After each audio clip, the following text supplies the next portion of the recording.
This is the saddest story I've ever written, inspired by one of the most recognized Chinese pop songs of 2007. In the southern town of Jingdezhen in ancient China, where the kilns breathed life into the world's finest porcelain, there lived a quiet, gifted painter named Chen. He was not the master who shaped the clay, but the humble painter whose brush gave spirit to lifeless porcelain.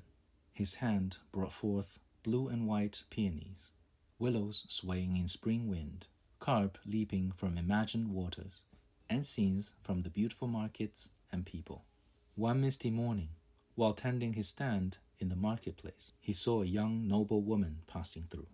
Her laughter spilled like the morning sun, soft and warm. She wore no jewels, yet she looked brighter than gold. Their eyes met just once, and in that fleeting glance, Chen's heart sealed a vow. She came to his stand and smiled. No words passed between them.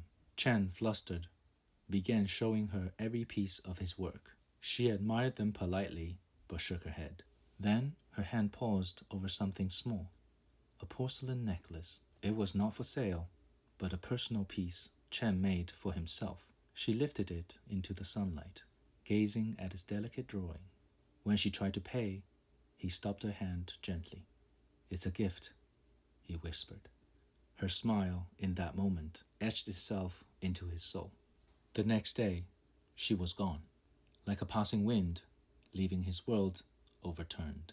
From then on, every piece of porcelain he made bore her image, a smile half blooming, eyes alive with laughter.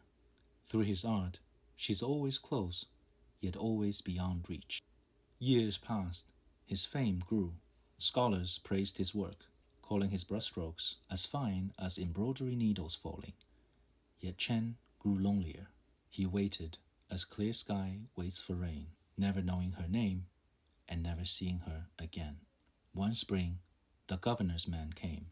They carried a commission, a grand vase for the emperor's celebration. The subject, His Majesty's new consort, was to be painted by Chen himself. Chen unrolled the scroll of her portrait. His hands froze. It was her, the woman of his dreams, radiant still, though her eyes clouded with sorrow. And then Chen saw it, the porcelain necklace. She had kept it. His heart shattered like porcelain dropped upon stone. Behind him, he overheard the governor's man whispering.